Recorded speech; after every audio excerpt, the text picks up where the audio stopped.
Good morning. Welcome to Community Voice. I'm your host, Keith Ferris. I want to thank everybody for joining us this morning. Man, we've been gone for how many days? 4 days. 4 days. Not enough. 4 days. It's not been enough. Man, we started last month and we're back. Good morning, Carvey. Good morning, Debo. Good morning to you, sir. Good morning, the angriest woman in the world. Good morning. Oh, really? Just hard. The whole world. Let me call him on his phone. Back here when I the whole world. I can't breathe. No, I had it out because I needed to use the plug. Oh, okay.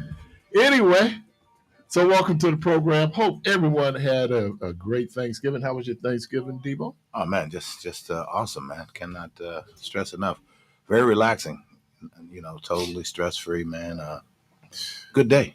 Yeah. Watch the Packers have a decent game. You know, it was a good day. What was the menu? Well, the traditional, of course. We had the greens, the chitterlings. Yeah, chitterlings. Oh yeah, we did the smoked turkey that I'm so in love with. I mean, I tell everybody about it, and everybody said it's so smoked that it tastes like a ham instead of a turkey, which is a good twist because typically you'll have turkey left over. I never have any left over when I do that smoked one. Okay. Yeah, so it was a good day, man. You know, the yams, the pies. My wife made a caramel cake. No, she didn't. Oh yeah. Yeah, she made that caramel cake. No, she didn't. She put that, in the pot and boiled it for 8 hours. Man. Yeah, she went. She does that. Oh, she made her own caramel. Mm-hmm. Absolutely. Man, it's one of the great. I have a lot of great benefits to my marriage, but one of them is that when you're married to a great cook, that goes a long way. Keeps you calm in a lot of instances because you want to eat. I did. I used the rub.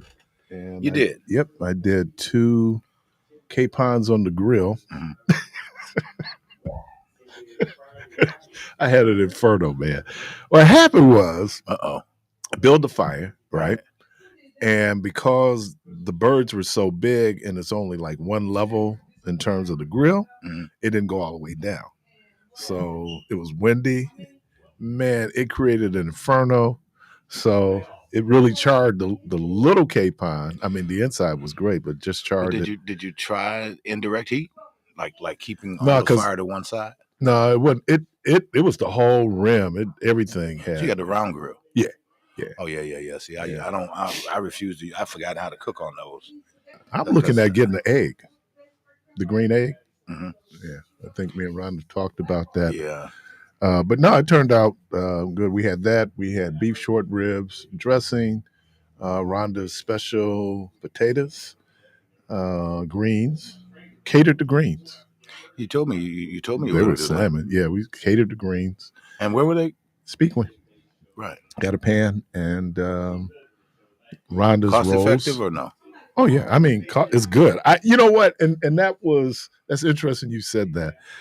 Food is a love language, and you can go in the store and go, oh man, I wouldn't even want to go. Whatever it costs, that's what we did this year. So that's what you wanted. Yeah. I mean, you get to the point. It's Thanksgiving. It's a feast day, and so and you got it anyway. So I mean, you can't take it with you. Right. Right. What you call me, Carvey? he not over. Oh, okay. What do you call me, K Money? Hey, that's what he call you, K Money. I was thinking about him call me K Money. I'm broke to be K Money. But it was great. My sister, of course, she made her world famous pound cake, which is just incredible. And Rhonda did. My nephew, who's stationed in Georgia, was here with his wife. And so she always make key lime pie for him. And, oh, man, I love key lime pie. Yeah, and she had the whole little strawberries for him. And so he gets his own pie. Yeah. And then Kennedy, she made her own pie. So they had her pie, key lime. And then she did a... Kennedy likes the key lime as well? Yeah, Kennedy has picked up what Kennedy's cooks. And a lot of that comes from her mom, her grandmother, and then Rhonda. Because when Caitlin was little, Caitlin would sit there with Rhonda and Caitlin would cook. As a matter of fact, Rhonda enrolled Caitlin and Cameron, I think Frankie, in cooking classes. Mm-hmm. So they've taken cooking classes over at Riverside. They've taken cooking classes at Whole Foods. So So they had. Do they like cooking? Yeah. Oh, And look, that's good. I want to say something, uh, and no disrespect, but I know it's controversial. Um, something about some women in Milwaukee who just feel like they don't have to cook. Yeah, I said it. Wait, you want to hear? Wait. Let me help you out. You know what I'm about to do. Yeah. So teach your daughters how to cook. They God. say that Teach your sons how to cook. the man, the way to a man's heart is through his stomach. Napoleon said an army travels on his stomach. No, I mean I think it. I used to joke that the reason. Hey, look, my mother, she was a single woman, and so my mother was primarily cooking for her kids, and I know the difference between. So you could tell when. When you cooking for a man and when you cooking for your kids. And what I'm gonna tell my mother, I'm gone. I'm out of here, right? you ain't cooking right. You ain't cooking right. I'm going over to my girl's house. No, I didn't have that alternative, right? So it makes a difference, man. But I don't know what it is, and maybe I shouldn't be, just doing this broad brush on sisters in Milwaukee. You should not. But there's a lot of sisters in Milwaukee who don't cook. I mean, and don't cook. When you say don't, you mean like? I don't know if they can or not. I'm just saying they don't. On a regular, they don't cook. You're saying they do a lot of eating out. Yeah. We probably eat out more now than we did in the past, because of schedules. But I'm talking like some of the basic stuff that one should have to do. And maybe you're coming up with a generation where really is about fast foods. Do you cook a lot, quite a bit, or? It used to be. I know when Rhonda was on her triathlon training schedule, I had 2 days a week that I would cook, because she was training. So, but yeah, and Rhonda said, I didn't ask this question. It was interesting. I didn't ask this question on Wednesday. And I can't see now, so you have to let me know if this lights up the phone line, Debo. Should your woman fix your plate?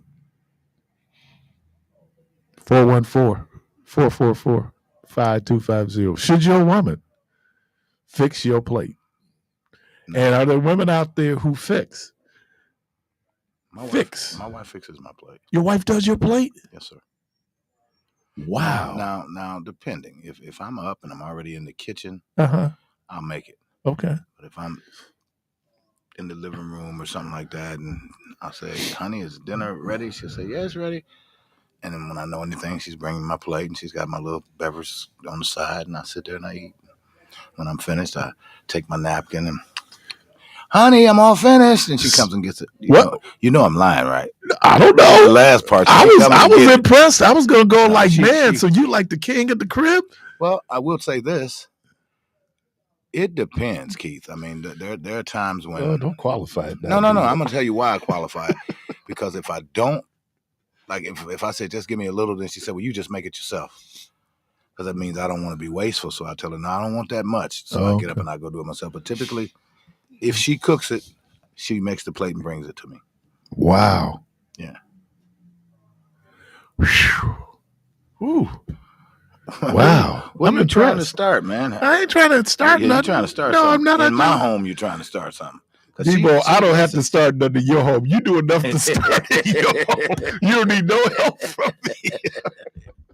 I tried not to get me started in my house. Debo told me. You just started it in your house. I'm like, wow. Wow. So you're the king around there. No, you are. Got to call it. Yeah, you got to call it. Call it. Welcome to the program. It ain't nobody you want to talk to, man. It's not anybody you want to talk to. All right, call it. But then maybe you do. Okay. Morning.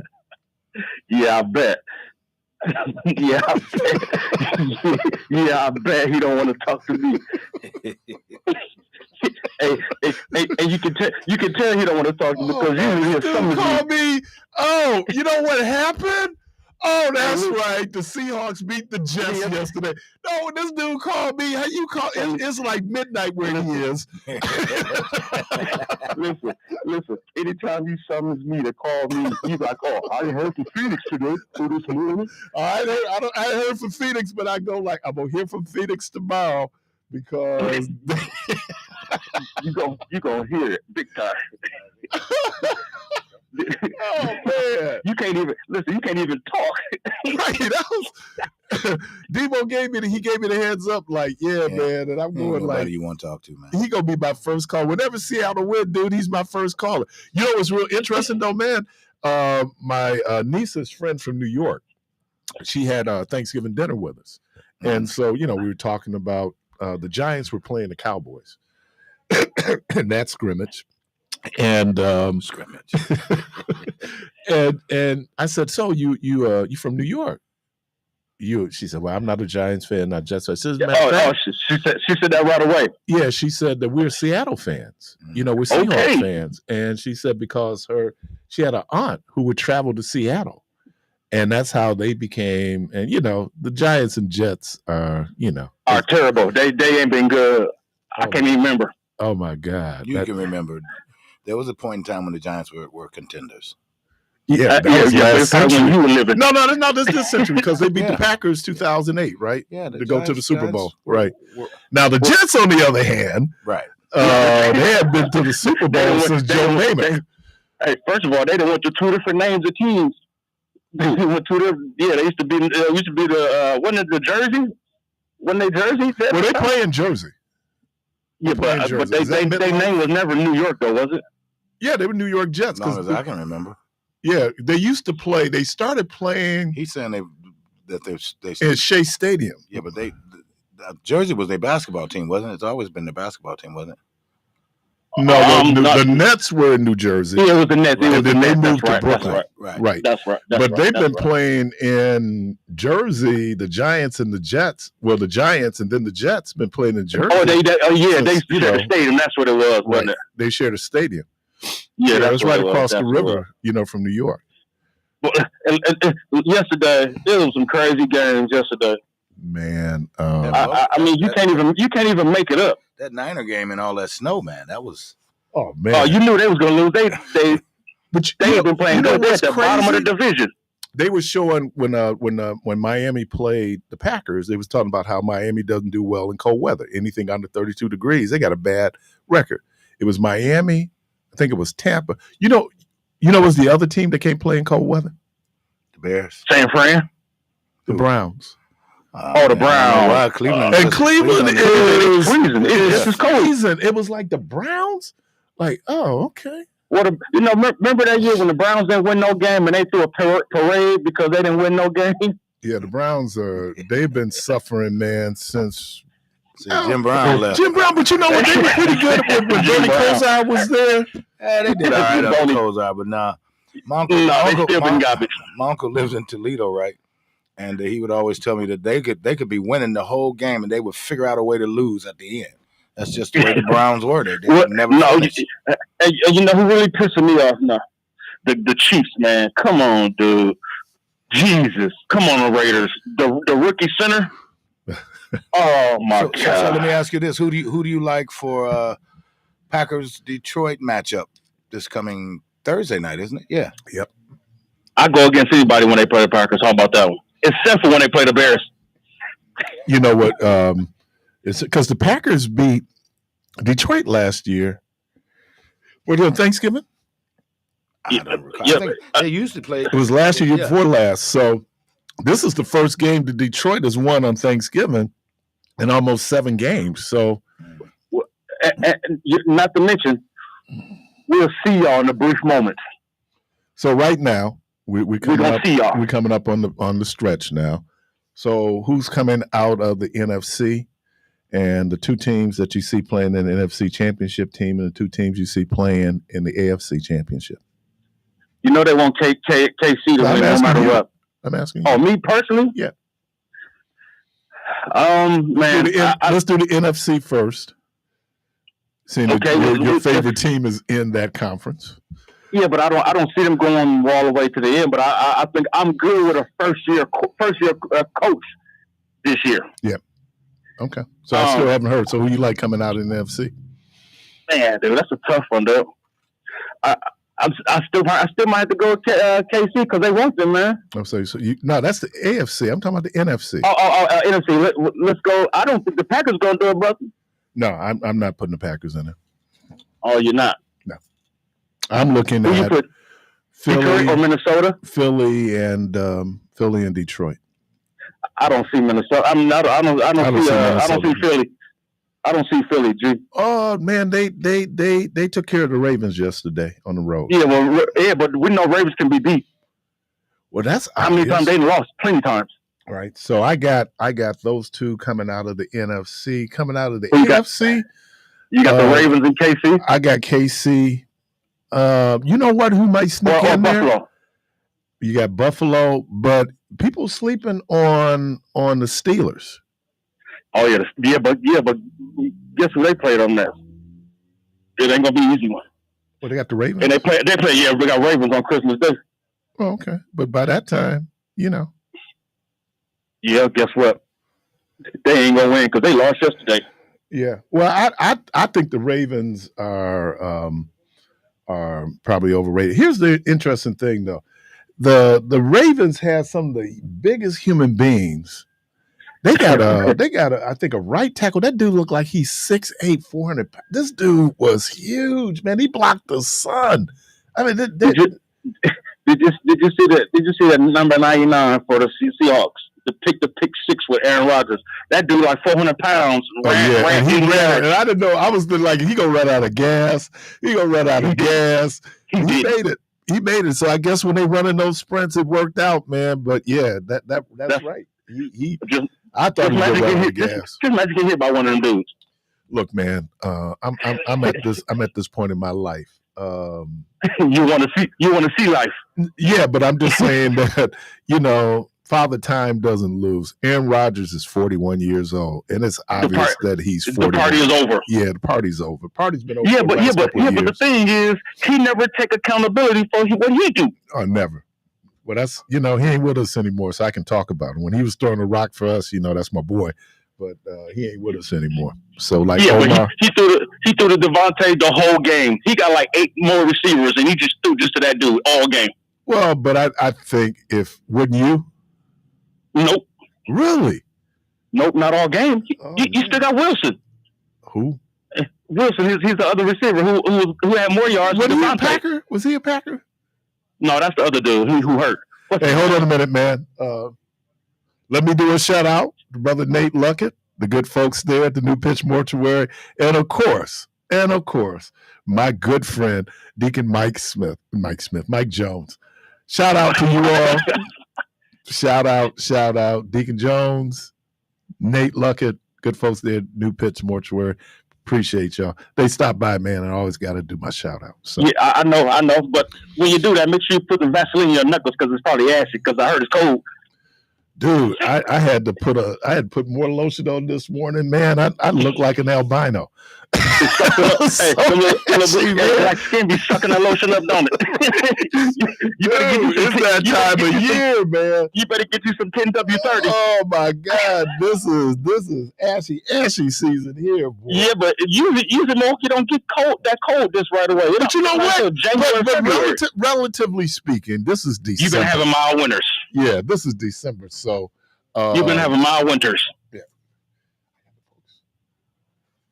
All right, I'll catch you though. Let's go, baby. All right, man. 414-444-5250, 414-444-5250. Of course, that's Phoenix checking in, letting us know that, hey, Seattle won yesterday. And that was interesting because I forgot Geno Smith had played in New York, played for the Jets. So that was kind of a homecoming. But I don't know if people were calling because we had gotten to talking. But and maybe I should ask the question this way. Should a woman fix a man's plate?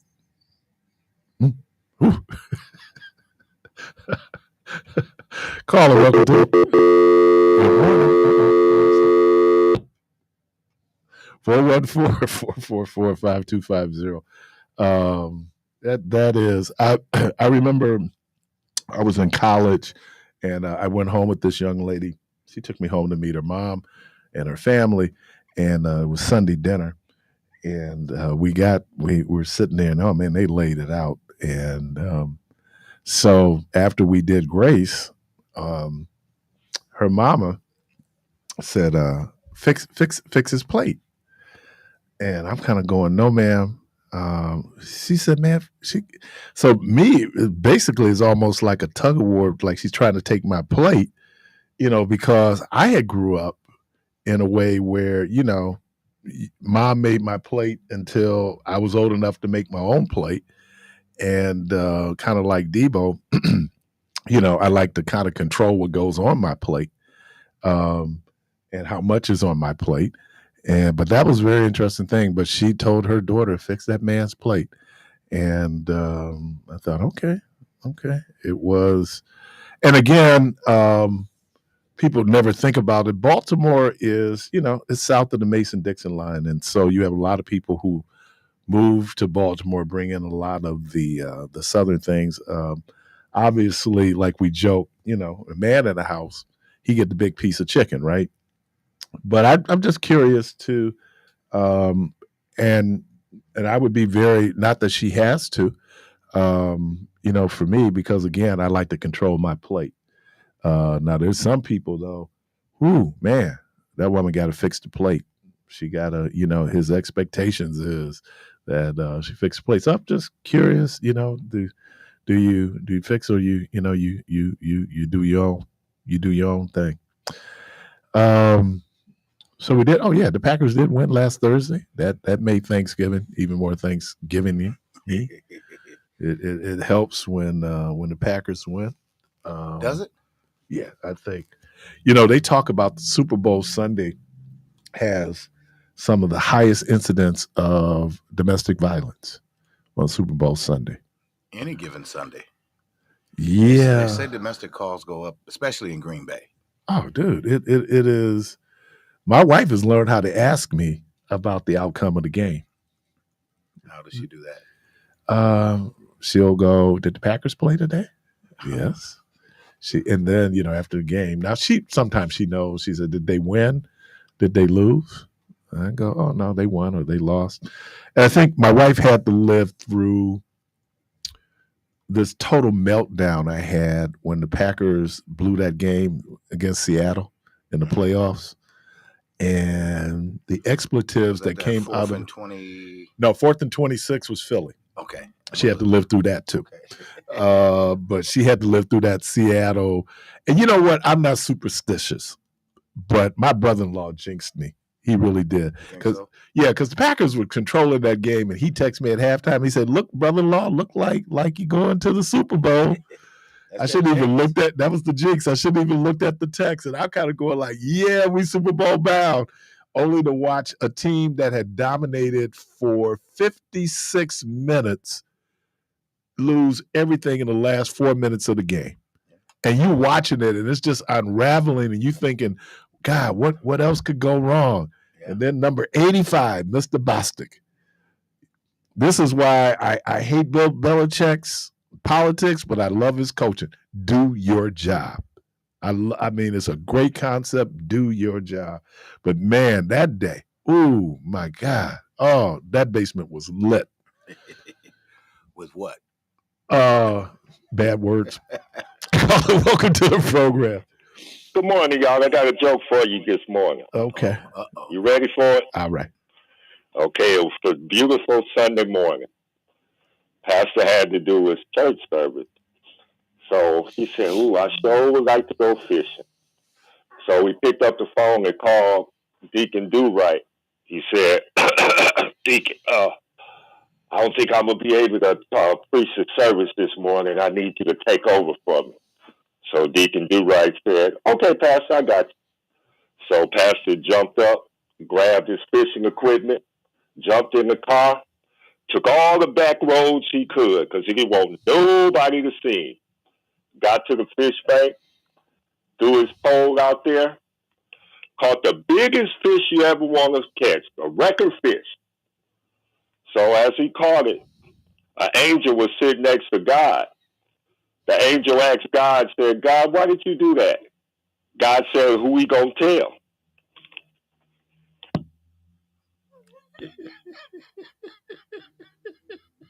You got it? Yeah, I got it. He can't tell nobody. Because he wasn't supposed to be there? Right. Who he gonna tell about this big fish he caught when he's supposed to be up preaching? Come on, Keith. You take the fun out, man, having us explain the joke. So let me get this straight. So Pastor decided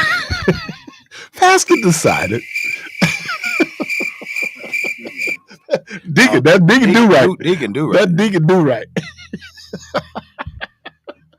He sure can't go back and tell nobody about it. Tell nobody about what? The fish he caught. What fish? Right. Okay, I got it. What you doing here? What you doing here? Okay, so he was supposed to be at church. He did he tell Deacon he was going to catch? No, he told the deacon, you didn't catch the cough. Oh. I don't think I'm be able to do it today, Deacon. I need you to take over for me. Okay, Pastor, I got you. Okay. All right. So the angel was sitting there with the Lord and he said, Lord, why you let him catch that big old fish like that? I said, he can't tell nobody about it. Wow. So wow. Never mind, Keith. Anytime you got to break down a joke like that, you just Well, maybe either it was the delivery or the joke. Well, it was funny. It had its moment. It's not like fall on the bust your gut. That's me, man. They hung up. All right. You got a joke? He told a joke. I told a joke. He told a lie. I told a lie. You tore that man's joke all apart. So. Okay, let me. Okay, so I don't know if I've ever told this one. Oh, let me do this right. No, go ahead. So there's a pastor and his wife. Obviously, he's the pastor, but she's the praise and worship leader. They have a knockdown, drag fight. I mean, all the way. They still fighting in the car on the way to church. That's one of those. Anybody been married? No, it can be an all day sucker, right? So they get to church, and she gets up and she leads praise and worship. I mean, she takes them to the throne. I mean, we take them to the throne of God. And so my sister just took it. So she leads praise and worship. Anybody's ever had when you just got real good praise and worship, just get you, just put you in the mood, right? Spirit is high. Spirit is high. He got up and preached. He preached like he never preached before. Now they still mad at each other, right? So they get in the car, and he turned to her, and he said, "You really let that praise and worship. What got into you?" And she turned to him and said, "Well, I wasn't gonna let you out hypocrite me."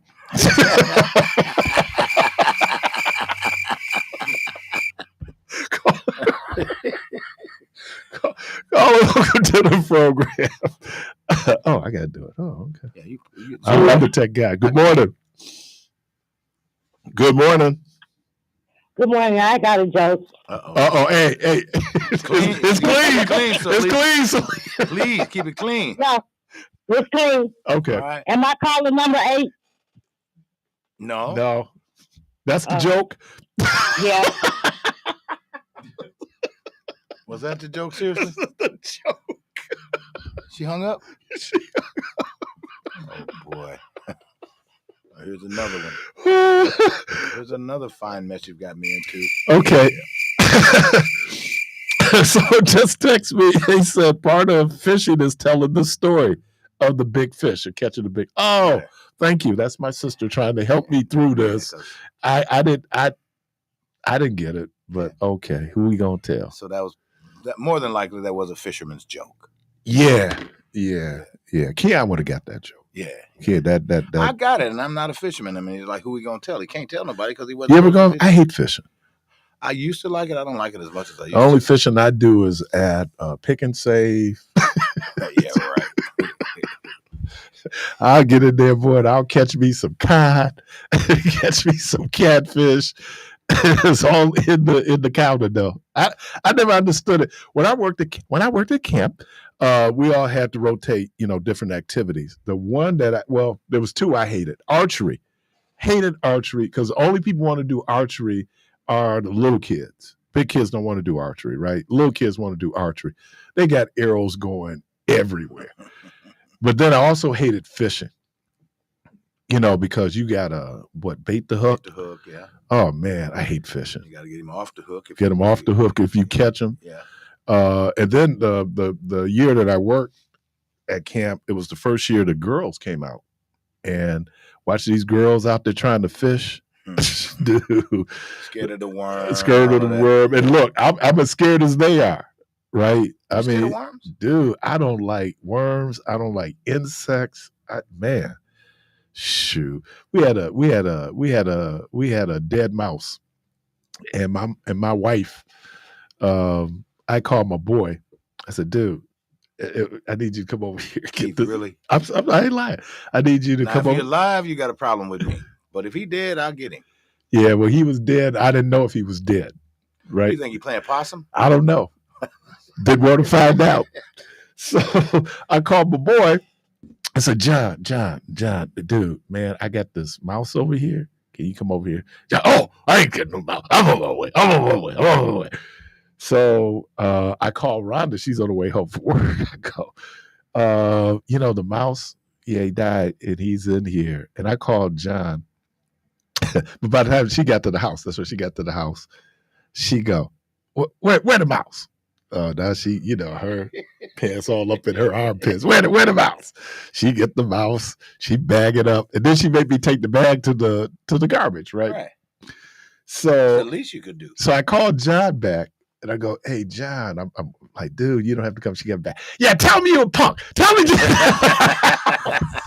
Tell him who picked it up. Tell him who did it. It's like, dude, man, no, I don't like dead rodents, man. How do you feel about her having to? Dude, I want the mouse out the house. I ain't got that kind of pride. You don't care who got him. No, I ain't got that. As long as somebody came and got him, I don't have that kind of pride, dude. I mean, now there's a whole lot of men's out there that got that kind of. I ain't one of those men's with that kind of pride. Hey, that mouse had to go.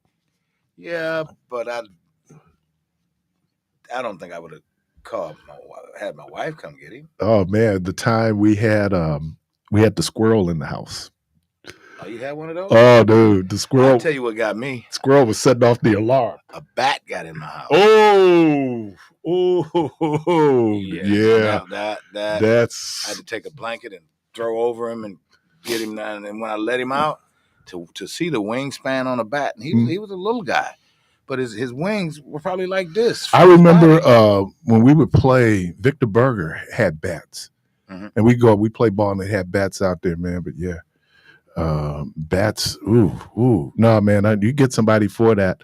So we end up calling in somebody for that. Yeah, you get somebody for that. There's people who are trained professionals.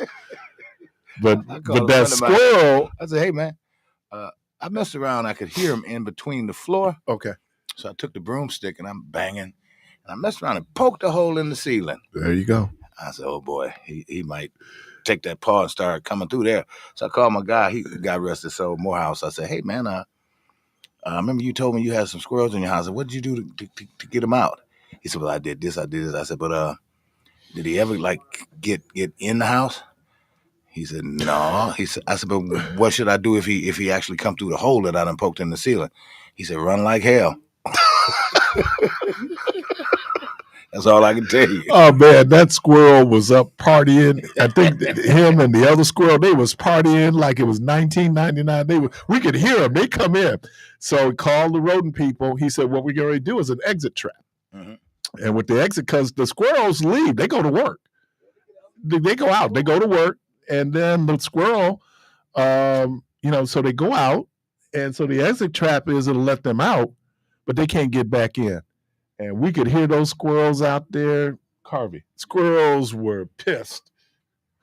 No, you can. Yeah, you want to get them? Yeah. Which is your button?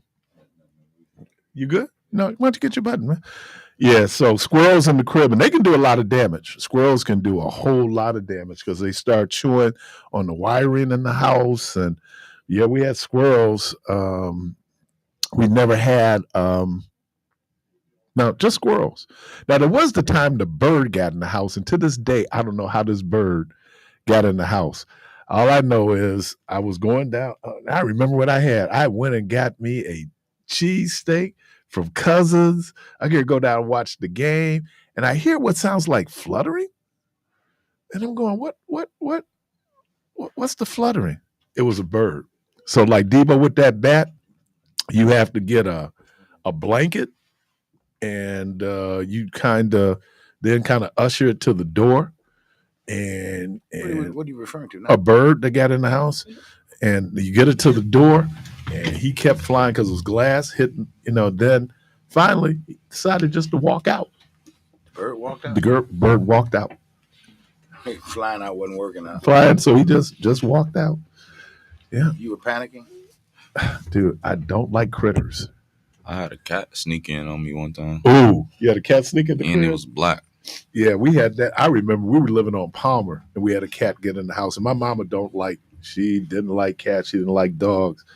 And I was able to get the cat out the house. You did that. I was so proud. I must have been about 10. You did that. I did that. See, I'll tell you something, but my grandma, a cat snuck in her house. She put it inside of a pillowcase, beat it, and then set it on fire. What? Yes. Don't no. I hope Peter's not listening. Oh, Peter's not listening to that. Oh, grandma. Ooh. Because did you have dogs growing up? You had pets? Yeah. I had a Columbia. Well, the dog's name was Columbus, but he was a beagle hound. Okay. Beagle hound.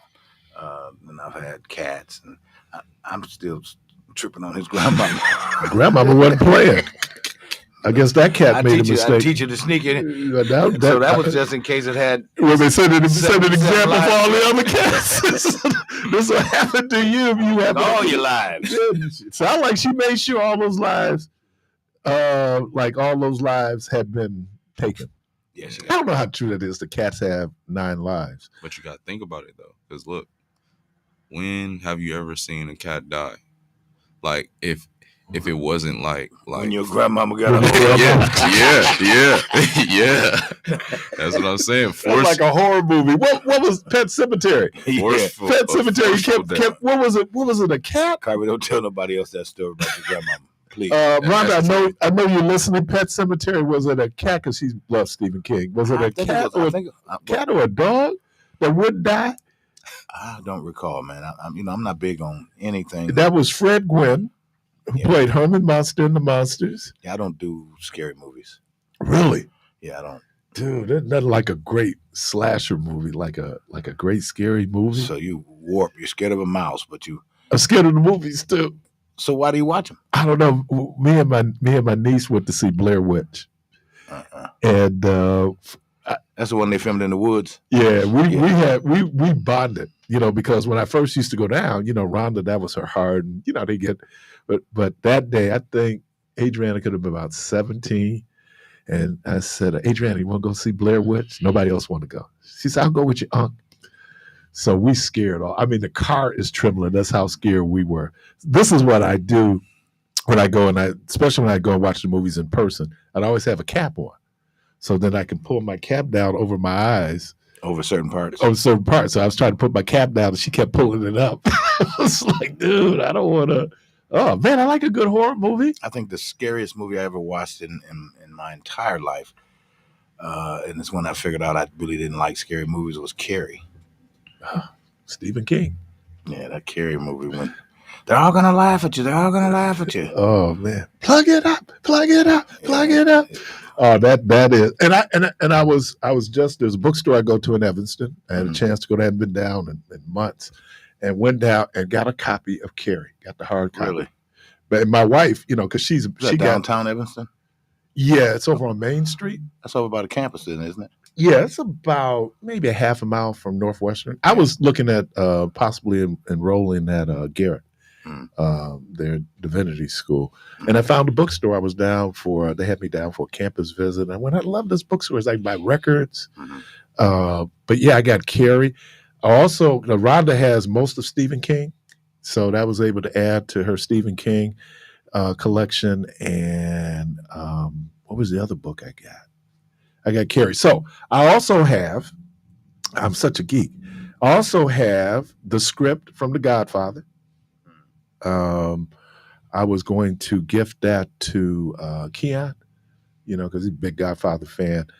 So I have that. I have the actual script from The Godfather. I have the book, The Godfather. Also have The Exorcist, the book, hardcover. That's your favorite movie? Oh, that's my favorite. One of the greatest movies, if not the greatest movie of all time, is The Exorcist. Oh, man. And then if you go to D.C., those stairs, they're real in Georgetown. Big tourist attraction. See people going to see those stairs. And I saw that movie 5 years after it was released, because it was released in 1974. The lines were literally around the block for people to go and see The Exorcist. And then I loved it because of the theological underpinnings. It had a lot to do with Catholicism. It was very well acted. What's the best movie? Not scary, but I mean just overall. Would you deem as your like after Pootie Tang? Pootie Tang's a classic, man. Still never watched it. The Godfather. Yeah. The Godfather. For me, it was Ragtime. Ragtime was an excellent movie. Yeah. And they brought James Cagney in James there. Cagney out of retirement to do that movie. Howard Rollins. Yeah. Yep. It's just long. That's probably the longest movie. I think it's about 4 hours long, isn't it? Gone with the Wind is 4.5 hours.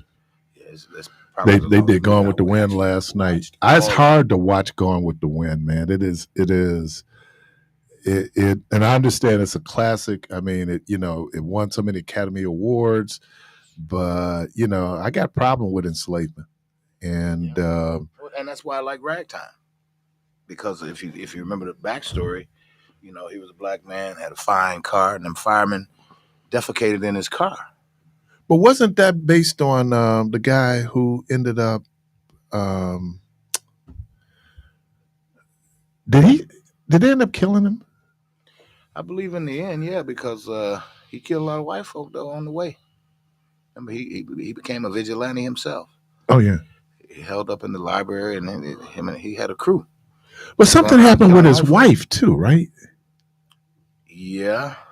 Something happened with his son or something. With one son or wife. Right. It's got a whole story. So he's on Ragtime. Yeah, I think with The Godfather, and then obviously Godfather 2. Well, I still think that Scarface was a good movie. Scarface was entertaining. Scarface, though, was problematic because these folks are supposed to be Cuban, and none of the main Latino roles were played by Latinos. They were all Anglos, right?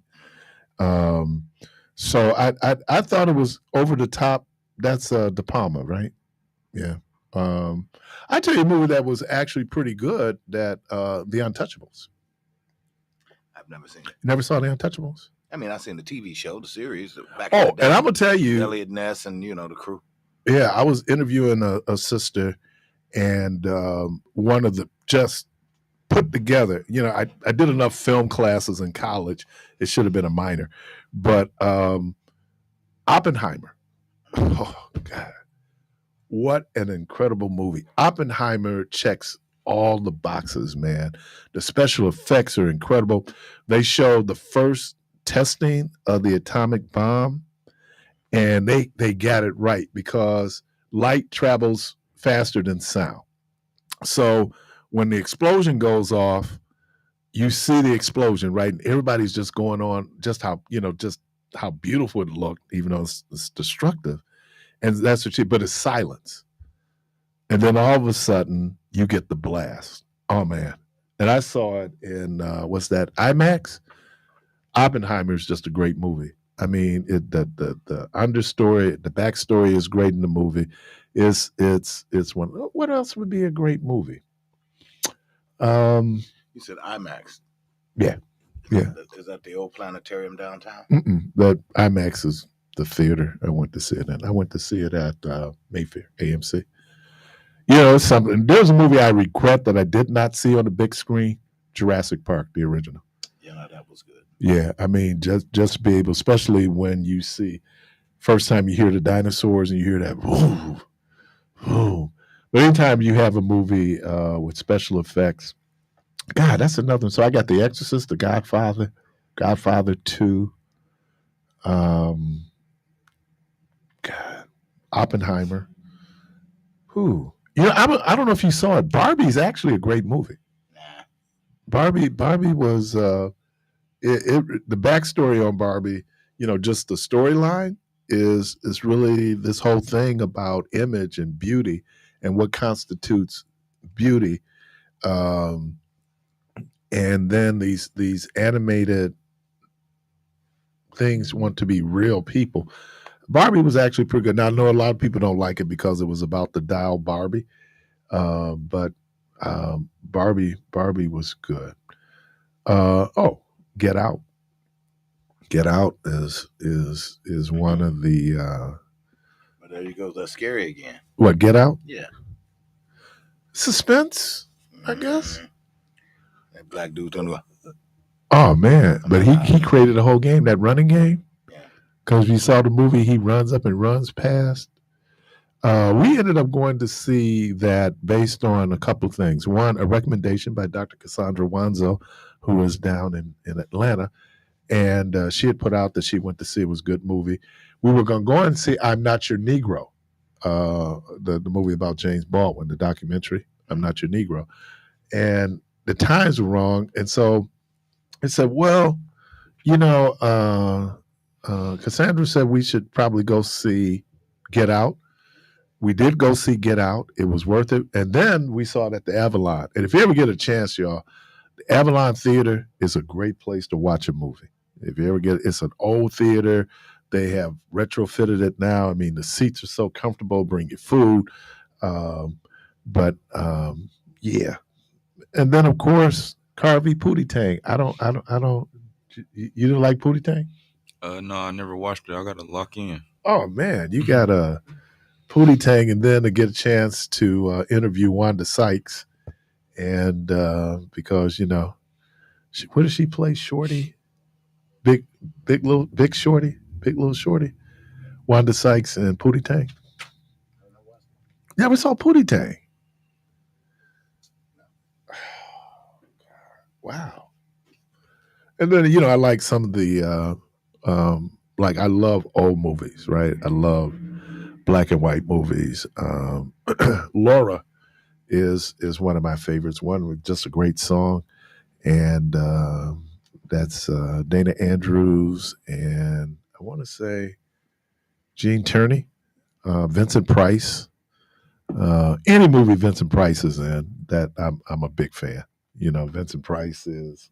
A lot of people may or may not know who Vincent Price is, but that voice you hear in Thriller, that's Vincent Price.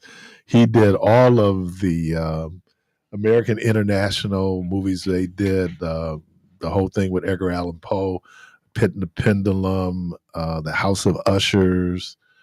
Yeah, Vincent Price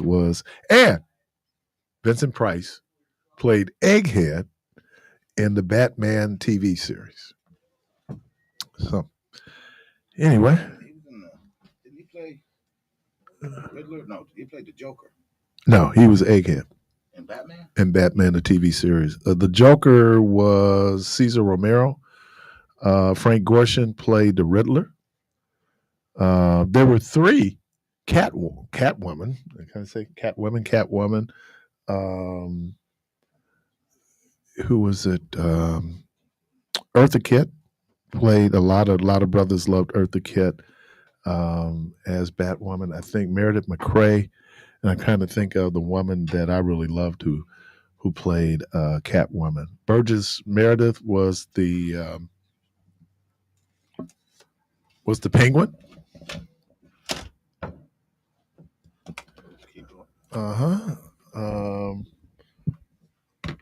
Tallulah Bankhead played the Black Widow. How do I remember that? Cliff Robertson played Shane. I love the Batman TV series, man. And I don't know if some of y'all remember, Batman used to come on Wednesdays and Thursdays. The first part would come on Wednesday, the second part would come on Thursday. And when Batman first premiered, Keith was struggling. I was listening to Debo talking about teachers and, teachers being able to do corporal punishment. Keith was really struggling. And so Keith was on punishment. So the first episode I could not see. Huh? Keith was on punishment. So the first episode I did not see. But did y'all ever have this growing up? Did you ever have people who lied about something like, did you see such and such? And you go, yeah, even though you didn't have a TV.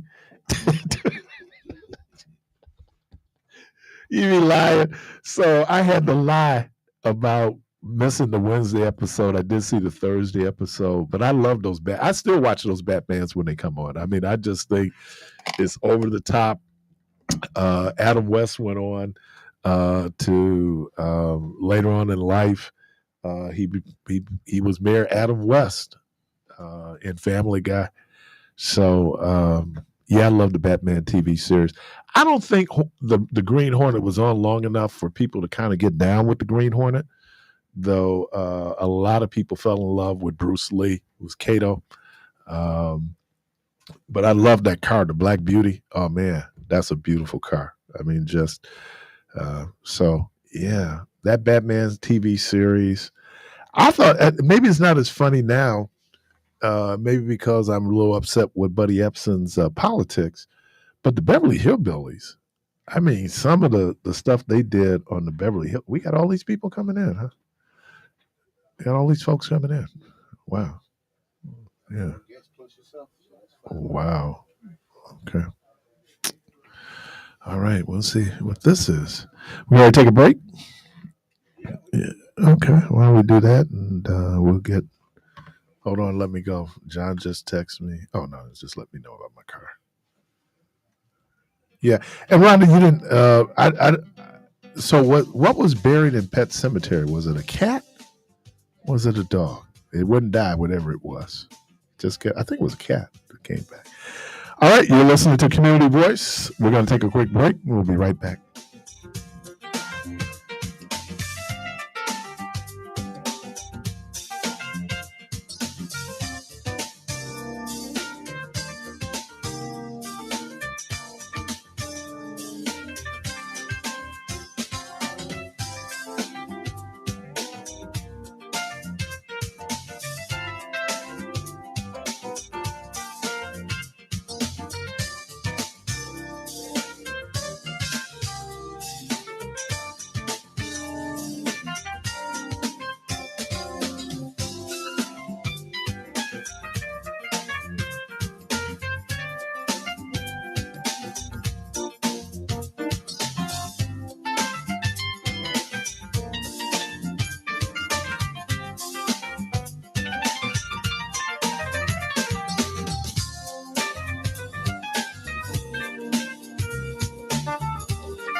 Adrian Dunn's Wonderful, a soulful celebration, comes to the Bradley Symphony Center.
Hey, Carmen, we have another chair.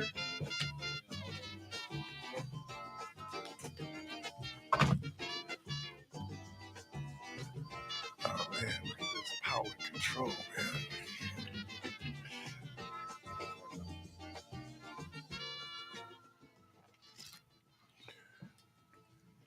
All right, welcome back to Community Voice, and and so we have a new segment of our program here on Community Voice is Connect with DHHS. Let me do full disclaimer. I do have an employment relationship with the Department of Health and Human Services. Do work child support, and I work with Milwaukee Fire, and so a couple of my bosses are here this morning, so I'm gonna make sure that I have some place to go, employment-wise, with Lee. Brian McBride. Brian McBride Good is morning. Director of Children and Community Health and the Wraparound Program here in Milwaukee. Yes, sir. Welcome. My guy Glad worked with you guys, right? Owen Felix? Yes. Yeah, that was my guy. Worked with Okay, him. here's a name I'm going to destroy. Toto? Yep. Good morning. You want to pronounce your last name? Chantavisai. That's how I would say it. He's Director of Children's Give it a Disability try. Program. Yeah. Gave it a try. My boss, Mr. Artis Landon, he's the Administrator of Child Support Services. Good morning. Good morning. And our boss, Queen herself, Ms. Shakita LeGrant McLean, Executive Director of the Department of Health and Human Services. Good morning. Good morning. And we have Mr. David Muhammad. Good morning. You're the Deputy Director, correct? Yes, sir. Of the department. Shakita, I saw Robert LeGrant. I hadn't seen Robert and Lynn. I hadn't seen them in a while. Good. All right. So why don't we do this? Let's start with Artis. Tell us a little about yourself, how long you've been with the department, and the work that you do. Sure. Artis Landon, Child Support Services. I stepped into this role May of 2024. And right before that, I was Deputy Administrator with Children's Youth and Family Services. Got a little nonprofit experience under my belt with Wisconsin Community Services. And before that, I was a Deputy Sheriff with Milwaukee County. Toto? Okay. Toto. I go by Toto, but my full long name is Anovang Chantavisai. So I started with Milwaukee County in 2016 as a support and service coordinator in the Children's Long-Term Support Waiver Program, and got promoted back in 2019 and just oversee the Children's Long-Term Support Waiver Program, the Children's Community Options Program, and the Birth to 3 program for Milwaukee County. Yeah, Brian McBride. I'm the director for Wraparound Milwaukee, the Children's Community Mental Health Program. Been in this role for a little over 5 years, but with children's mental health, a total of about 24 years in various roles from within Wraparound Milwaukee. Worked at St. Charles previous to that, and go way back to when I first started as a case manager out at the House of Corrections for a few years. So. David. Good morning. It's good to see you again, Keith. I've been with Milwaukee County Department of Health and Human Services. It's David Muhammad, Deputy Director for Department of Health and Human Services for now 6 years. Started under the previous director, Mary Jo Myers. Have the privilege and honor of working alongside my colleague and friend Shakita LeGrant McLean in the current leadership. Shakita. Good morning, everyone. Shakita LeGrant McLean. I'm the Executive Director of the Department of Health and Human Services. I've been in this role since 2020, but I've been with Milwaukee County since March of 2009. Started right in the front lines as an economic support specialist, then moved on to supervisor, coordinator, administrator, and now director. Yeah, I was. I think your class was the last class. Last I trained. class. Yeah. Yes. Yeah, I was the training manager there back at the Department of Health and Human Services. We're talking this morning really about the programming around children. Am I right? In terms of that. So how does, all of you all have various experiences in terms of working with children. What type of support does the department offer in terms of we have some children out there who are in some very difficult situations. So, what are some of the things that the Department of Health and Human Service does around this idea of healthier children, both mentally, physically? What are some of the things you do? I'll start off just to kind of lay the landscape of how we move. So when we put together our 2020 to 2025 strategic plan, you will see a lot in that strategic plan around a children's system of care and an adult system of care. And with the children's system of care, some of the integration that happened in the last 4 years was in our children's disability services. So children disability services used to be under, at that time, disability services division.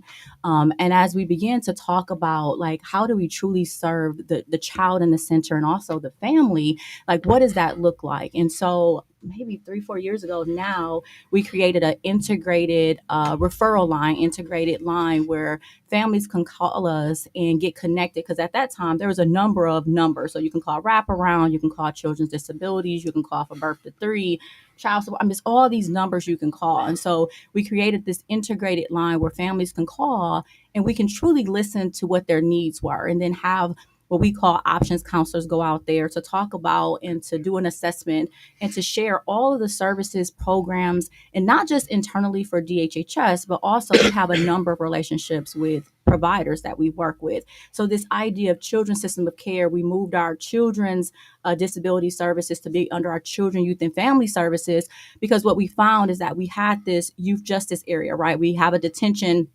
And what we found was close to 70% of those youth in the detention had some type of undiagnosed either disability or behavioral mental health issue, right? So this referral line brought together where they could get assessed for disabilities, they could get assessed for mental behavioral health, right? And then we also have all the resources that Department of Health and Human Services have, housing, right? You think about that. Even the adult system, if you think about the family as a whole, when you think about child support, right, that economic part of it, of how do we make sure that children have what they need to remain in the community, to have the resources they need to grow and to do well. So that was really the movement that we've been doing the last 4 years, to really go from this separated siloed of we have all these services for children, but they work so separately, to bringing them together where everyone here is working together to say, what are the needs of the families and how do we truly meet people where they are and provide those, not just the services and programs that we have, because sometimes you'll be eligible, sometimes you won't,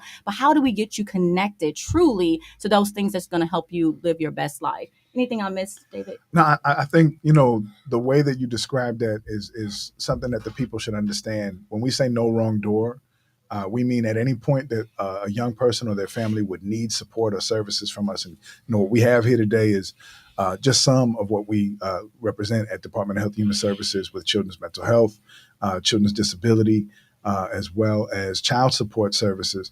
But broadly, when you think about housing, when you think about mental health services for adults, when you think about substance use disorder, et cetera, whatever affects the neighborhood or the household, we're able to address and we're able to start early. No wrong door is our strategy for that, in addition to partnering, as Shakita mentioned, with those who are outside of maybe our department, but are in our provider network or in the community for collective impact, which is our second strategy.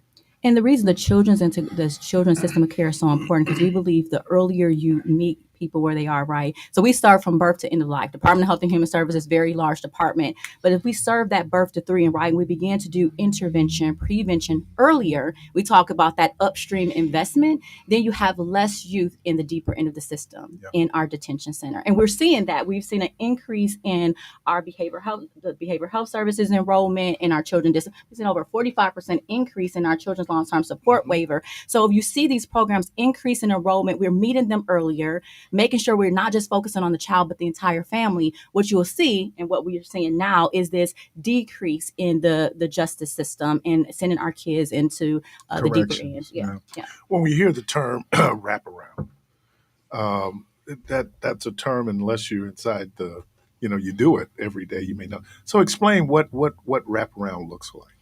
Yeah.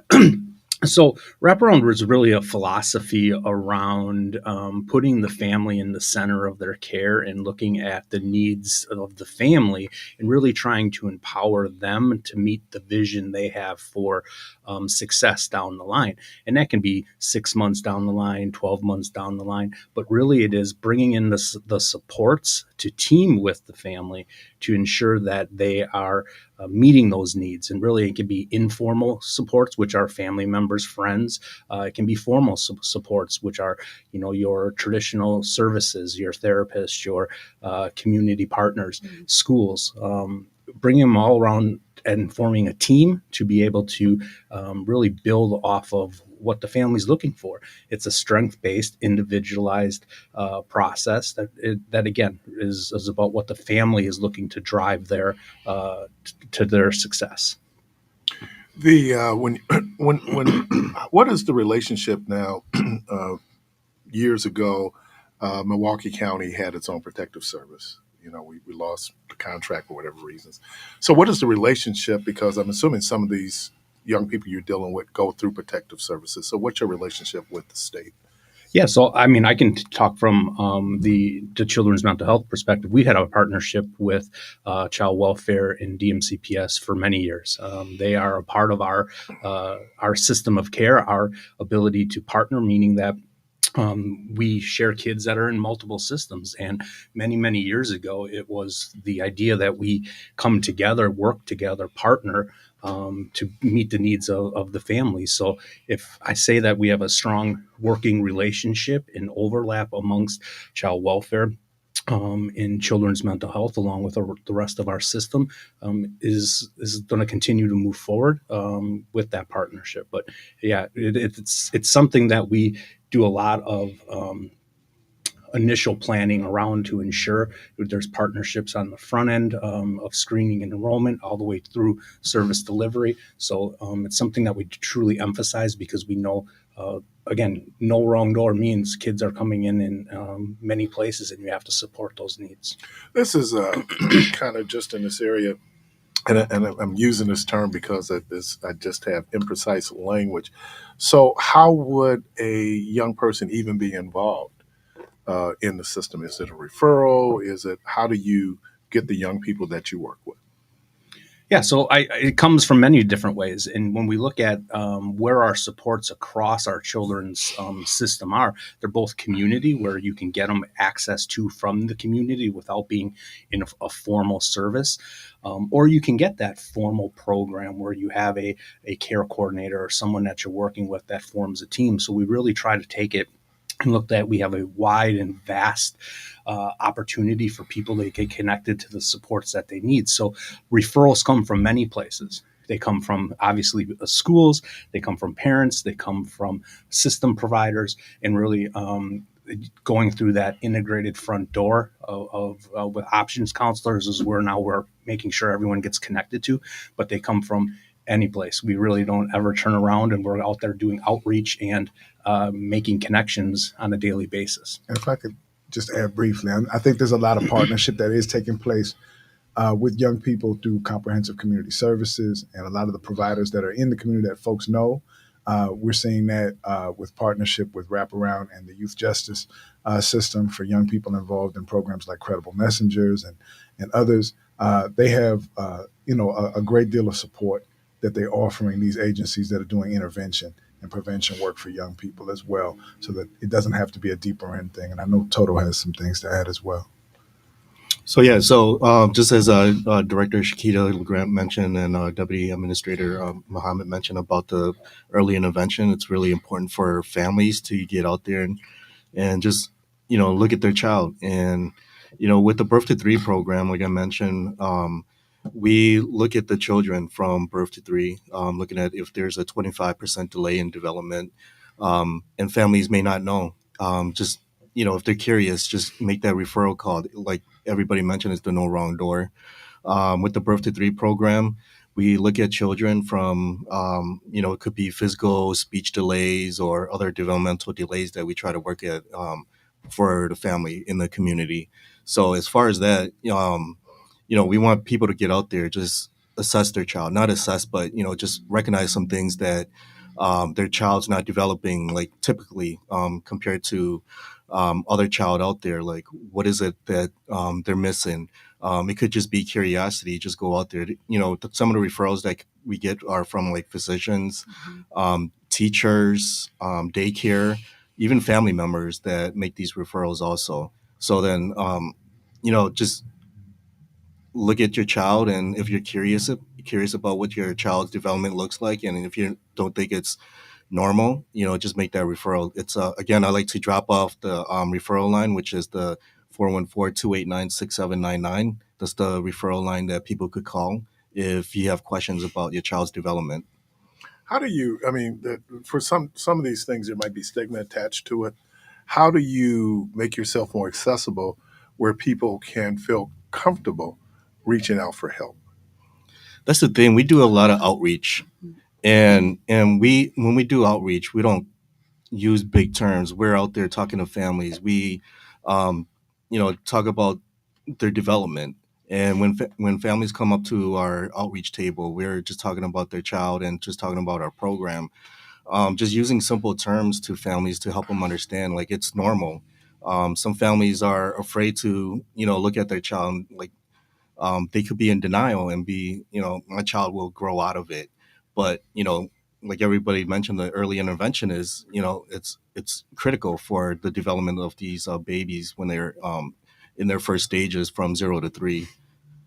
I think also recognizing that every child develops at a different stage, right? So knowing what those milestones are. And even, my son, he's 5 now, but when he was a baby, his speech was not as quick as everyone else, right? He walked fast, but he wasn't speaking as quickly. So making sure that I was able to get him assessed, and later on he began to pick up. So I think just being okay to say, it's okay to ask for help, or to say, like, is my child developing, or are there resources so that I can help them to develop, on time. So I think it's fine. It's normal to say, what are the things I need to do? What are the resources out there? And I think Toto made a good point. They've done a lot of outreach. They go to the zoo, they're at the parks, they're bringing families together to say, let's work with other families, connect with other families that have, children, and bring them together, and just, see what those resources are to make sure that you have them and you're equipped with those things if you have questions later on.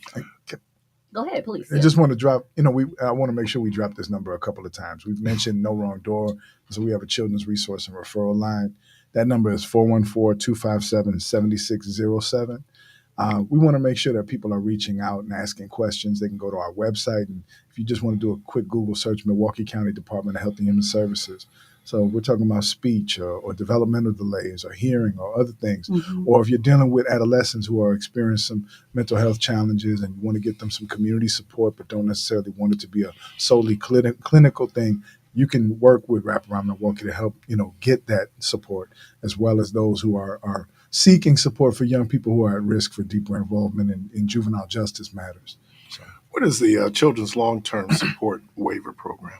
So the Children's Long-Term Support Waiver Program, or we call it CLTS, and also the Children's Community Options Program, CLTS, or Children's Long-Term Support Waiver. We work with children from birth to 22. So, to the age of 18. When they turn 17 and a half, we usually work with our youth transition supervisor team to do a referral to the adult program. But the CLTS waiver program, we work with families providing services for, like, if family needs a break, like we authorize respite care or daily living skills to families. We can do home modifications. For example, we've done fences if a child is known to elope out of their yard when they're trying to play. We do that. Also, home modifications such as bathroom modifications or chair lifts for families with a child with a physical disability. Also, we also work with children with mental health disability, physical health, also developmental delays. We've paid for families to go to conferences out around the state, one of the conferences, the big conferences that we pay for is Circles of Life, which happens around May. And so we provide supports through our support and service coordinators. They partner with the families and their child to provide services that pretty much wraps around the whole family as far as like what their needs are and assessing their needs. And then also the Children's Community Options Program is another program. But first I want to mention the CLTS is a Medicaid program. So you need to have Medicaid to be in the program, but the Children's Community Options Program, you don't need to have Medicaid because Children's Community Options Program, or we call it CCOP or COP, all you need to have is a child with a disability. So if they meet any of the level of care with physical, mental, or developmental disability, they could be eligible for our program. And the Children's Community Options Program, like I mentioned, is not a Medicaid program. So some families that come through the door may be undocumented and they don't have access to Medicaid. That's really important for families to know out there, especially a lot of families like immigrant families that come to the U.S. and they may have a child with disability. And our Children's Community Options Program is able to serve that family in the community. With the CLTS waiver program, they need to have Medicaid, but they could be eligible for CLTS, the CCOP program, and they could be dually enrolled in a Birth to Three program and the Children's Community or Comprehensive Community Services program. So we have a lot of dually enrolled children in our program. Which is new for us. I mean, over the years, is that we've been able to expand and not have so many silos within our service delivery, that now our funding streams that fund these programs doesn't overlap, or there aren't restrictions. So as Toto mentioned, we are now having kids enrolled in a mental health program as well as CLTS, so that they are able to maximize the benefits and get all the services that they truly need without having to pick and choose which area they want to start in. And that's been a fantastic process for our system. We're coming up, is it the 1-year anniversary of child support being absorbed by the Department of Health and Human Services, something that had been talked about for many years. And it really made sense when Milwaukee County was still doing the AFDC program, because of the relationship that now with TANF child support has. So it's been a year, coming up on a year, right? Yes. January 2024, the integration happened. Yes. The family became family. Yes. Yeah. So in regards to child support and just having the child's well-being at mind, or at its core, I do appreciate the integration, because, and Keith, you see those lobby, you see that lobby at child support, and you see hundreds of kids coming in every day with their moms or their dads paying child support, and most low income, and that no wrong door philosophy. We can establish that right away, because we don't know what crisis that our child support payers are in when they come. We can just say, hey, why aren't you paying child support? But there's other reasons. They're probably going through a crisis. They don't have housing. They probably don't have food. Kids haven't been to school and things like that. So I do appreciate the integration. It's just right now it's connecting the dots. How do I change the paradigm with first of all with staff internally to utilize the no wrong door philosophy, and then as well as the community. That's why I'm happy that I'm able to be on today, that our child support payers will be able to hear this and, hey, we have this at our backyard. Child support services are connected to the HHS now, and we could utilize these services.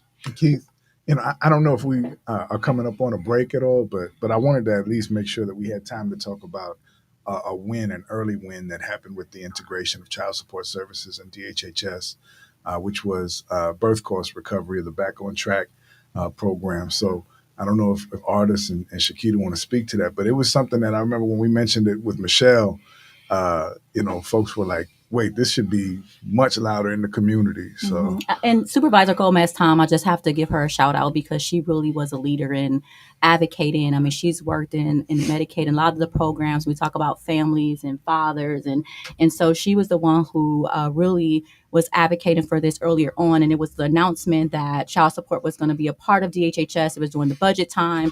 And so we had a conversation about, do we just, reduce that amount, or do we eliminate it? And the county exec supported, and the county board supervisors. So everyone agreed that we were going to eliminate the birth costs. And we not only did that because initially, right, that resolution was to move forward. So January 1st, and we decided, nope, we're going to start it as soon as it passes.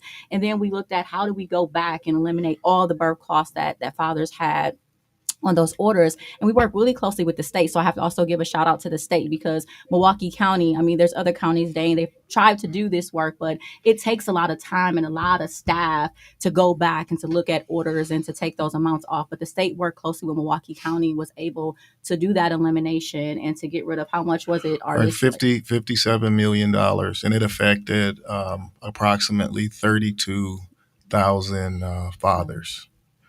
Check that out. Yeah, that was awesome. Just hearing the community, fathers in the community, calling me and texting me and saying, "Hey, I got a letter from child support forgiving, my, birth cost." That's a huge lift, because you're paying child support and then you have to pay the birth cost as well. Well, I guess the concept was if we eliminate that, then that's more money I can put into my child's pocket. I have and I should have asked this question off here, but I'm going to ask it on here. A lot of what drives people, first of all, the myth out there is that it is moms who are bringing dads down for child support. That's not the case. Right. 80% of the child support population nationwide are usually at or below poverty, right? Right. So the question I asked was, one of the main drivers wasn't necessarily people coming in applying for TANF benefits, but an expected mom coming in applying for Title 19. The law then requires that a referral be made to child support. Right. We're no longer collecting those fees that's attached to birth, because you could have some people, all they have is birth expenses. That's They're right. not doing any kind of TANF. So then the order doesn't have to be in place. So are the referrals still being made when mom is just coming in at that point, just applying for Title 19 for the birth of the child? Right now, no. Okay. Those referrals aren't being made anymore.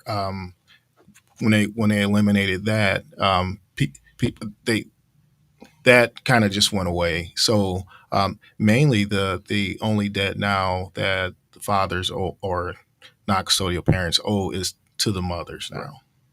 No, and I just thought it was because that's the number one driver, in terms of, and it's up there, again, people coming in applying for TANF, and the law requires that Right. child support be involved because of the TANF benefit. But I was curious, were referrals still being made if all mom applied for was the Title 19 for the birth of the child? You got a break?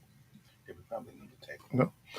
All right. You're. There's some callers. I don't know if you're going to take calls. Oh, All right. okay. All right. Gonna solve problems live on the air. Gotta get straight together. I'm gonna just fire off the music, so go ahead. We're inside Community Voice, and we're connecting with the Milwaukee County's Department of Health and Human Services. We have Brian McBride. We have Toto, who cannot pronounce his last name, or his last is Shakita LeGrand, and David Mohammed. And then he gave us the full government name. That didn't make it any easier. We're going to take a quick break. We'll be right back.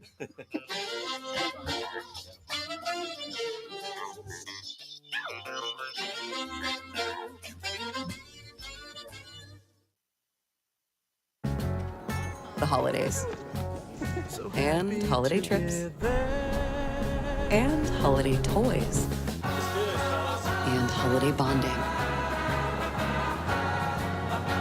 And it all comes together in a Chevrolet. Find your red tag. Get 1.9% financing on all 2024 Silverado 1500 pickups. Plus, get $3,750 total value on this Silverado when you trade in an eligible vehicle. Chevrolet. Together.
Like I'm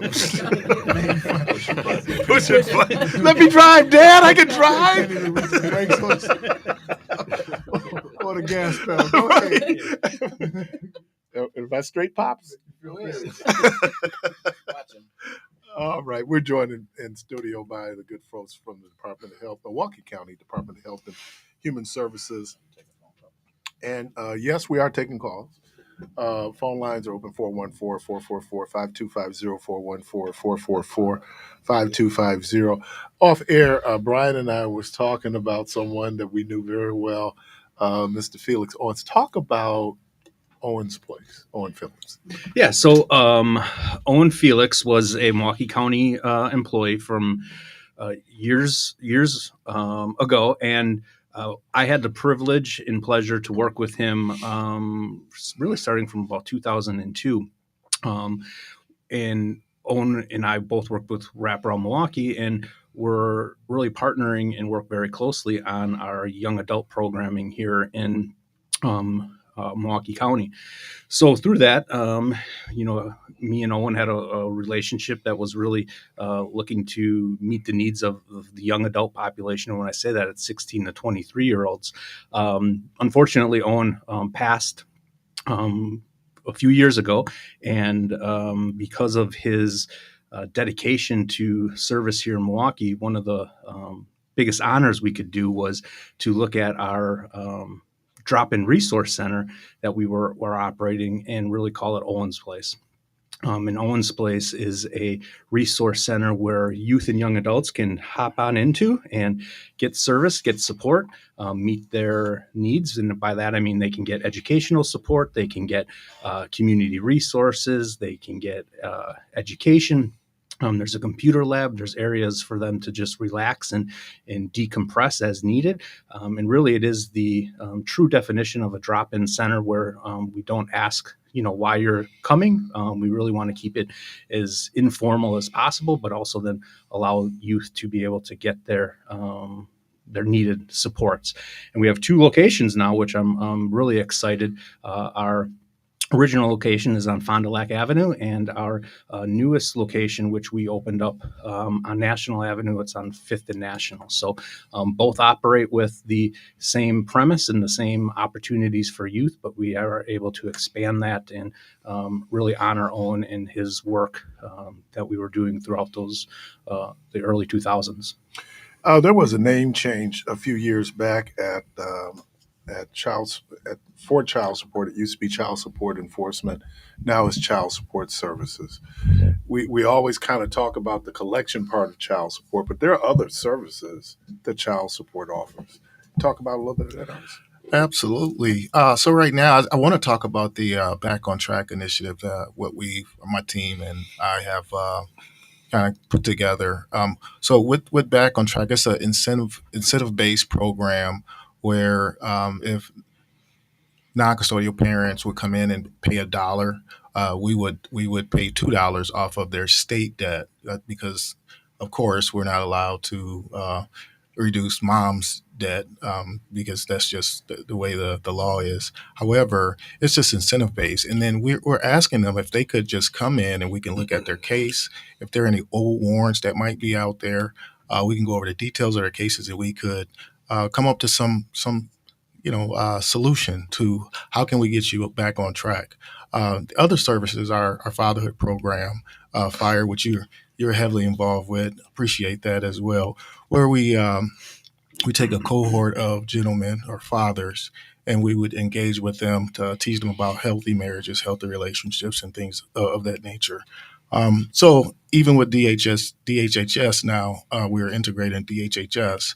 There's other programs that we're trying to connect with, Brian, of course, and then Toto, wraparound services. And they're going to come to our all-staff meeting, matter of fact, tomorrow to introduce their programming. That's right. We do have all-staff tomorrow. Yeah, so there's an array of services. Still trying to connect the dots, though, to be transparent, because, as you know, the child support enforcement back in the day was not like it is today. There's other things that we're trying to do to make child support accessible to fathers and mothers. I think the education piece is real important. because there's a lot of people who really direct their ire at child support, but it was actually the courts who had made a decision on what it is that you have to pay. Unfortunately, child support is people who, by law, have to collect on that debt. You were talking about, though, when people come in, the Back on Track gives a chance to do case reviews. One of the things we're discovering, though, is just the case reviews we do out in the community is the number of folks out there who have suspended driver's license because of child support.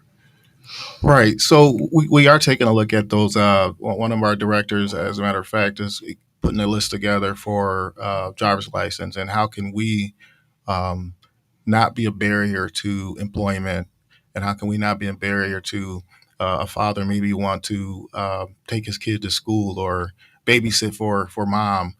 What can we do to work? Right. Legally.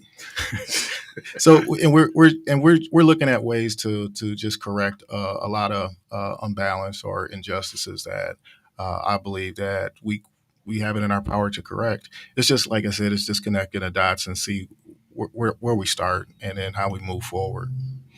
You know, and I was sitting and I've been looking at at the Department of Health and Human Services. But it's a bureaucracy. And I think that sometimes in a lot of bureaucracies, the humanity gets lost. Right. Well, how is this more of a focus now where we certainly begin to look at the human needs of the folks, not just that they're in a system, but they're human beings in a system that's trying to serve them? It's person-centered work. Look at all of us. I mean, Yeah. many of us have had all of us either have family or I've been in Milwaukee. I'm born and raised in Milwaukee County.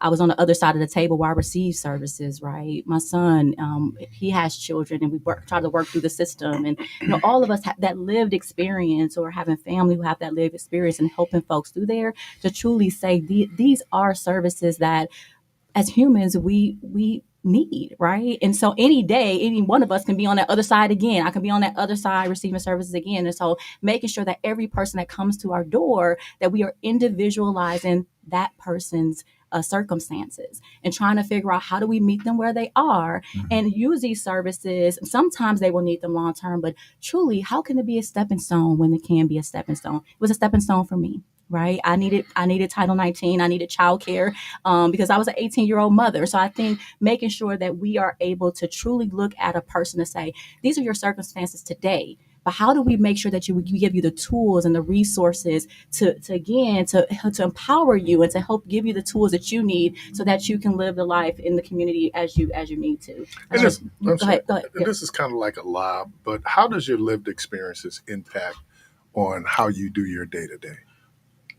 Well, for me, I can tell you. So, as administrator for child support, I can tell you that I had 2 child support cases, and I know the complexities of going to the courthouse and finding parking and standing in a long line and getting patted down and taking your belt and your shoes off and then going to the lobby where there's a long line and you're waiting to check on a case when you think you've been done wrong and then you get to the window and the person at the window is not treating you right. So I do take sort of some seriousness to or take it personal when our staff aren't treating the community right. I do watch that, and I do want to advocate for treating people with dignity because I've been through the system already. And also remembering, I always tell staff, like, we are the system. We're part of the system, right? We're part of a system. A lot of the rules, a lot of the policies, a lot of the things that were put in place, there are some systemic, there's some racism there, right? And so our job is to advocate when we know that there's something that's not right, is to advocate to change it, is to advocate to change the culture.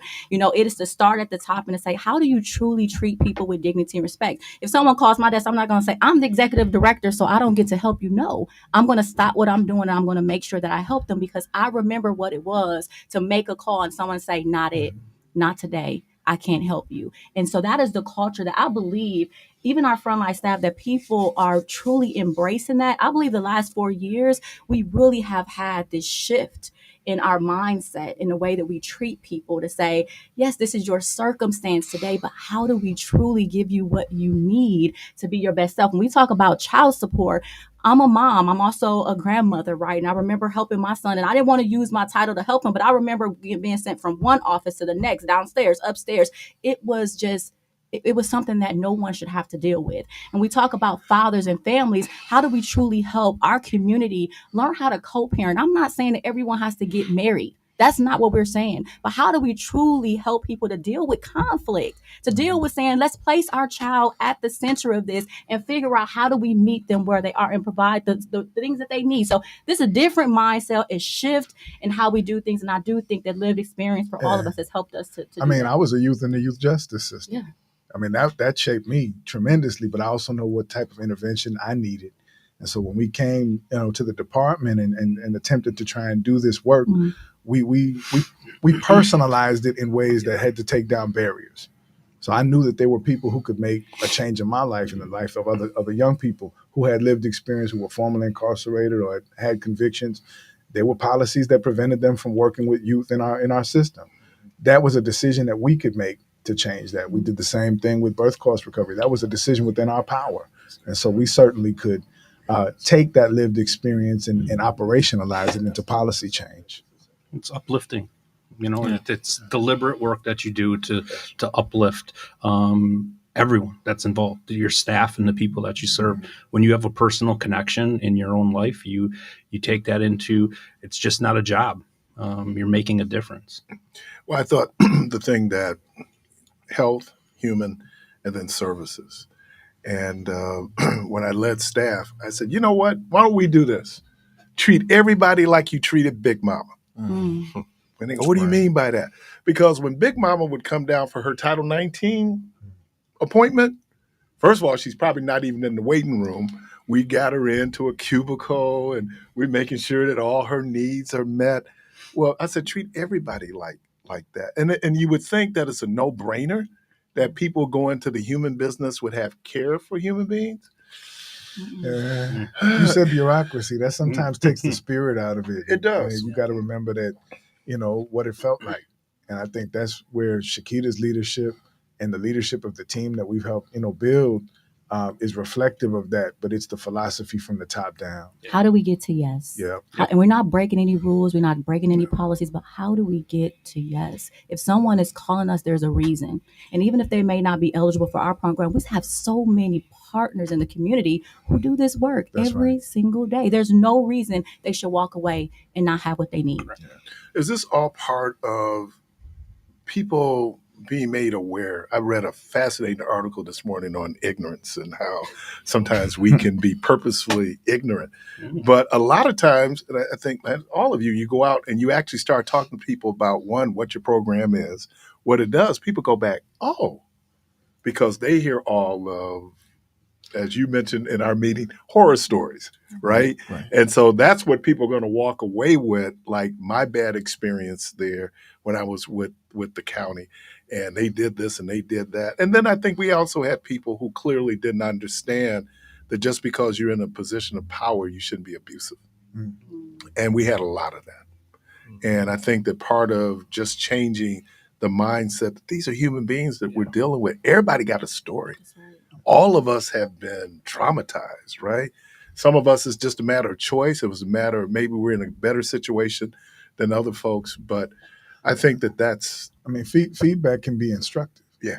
And as we use that, with our strategic planning, all types of feedback that we're asking for from participants as well as our staff, that has really helped inform the way we design and restructure our department. As we wrap up, what do you want to leave our listeners with? Well, in regards to child support, we have over 120,000 cases, and there's arrears out there, and people are reluctant to come to the courthouse to get their needs met. We're just saying, reach out to us. We do have child support in your neighborhood where in the library. And if you're working, just come out. It's from 5 to 7. The locations are on our website. We're just saying, reach out. We want to help. We really want to help. So my thing is, again, it's 414-289-6799 for the resource and referral line for our children's program. Just trying to reach the community. The more families we could reach out there, the earlier intervention, the more people we could help. It's not about your child; it's about your whole family, their development, and what they could do in the future. So with our COTS Birth to Three and our CCOP program, it's not about your economic status. It's not about your race. It's about your child. So, and we still hear people out there that they still haven't heard about our CLTS waiver program or Birth to Three program. This is your chance now just to listen and see what we're all about. Even give us a call and we'll give you more information on how to even enroll in our program. We're out there. We continue to grow. We continue to expand our CLTS waiver program, our Birth to Three program. So just give us a call.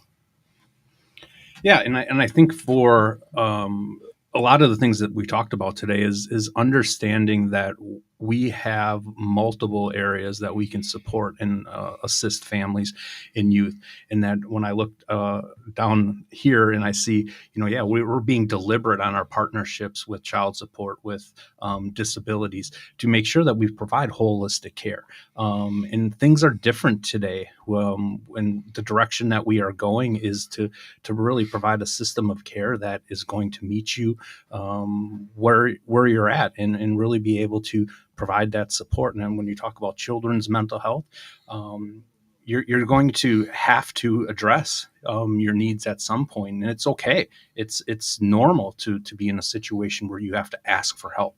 And I think when you talk about all the things kids have to deal with today, through schools, through their communities, that reaching out and getting support in places doesn't have to be system involvement.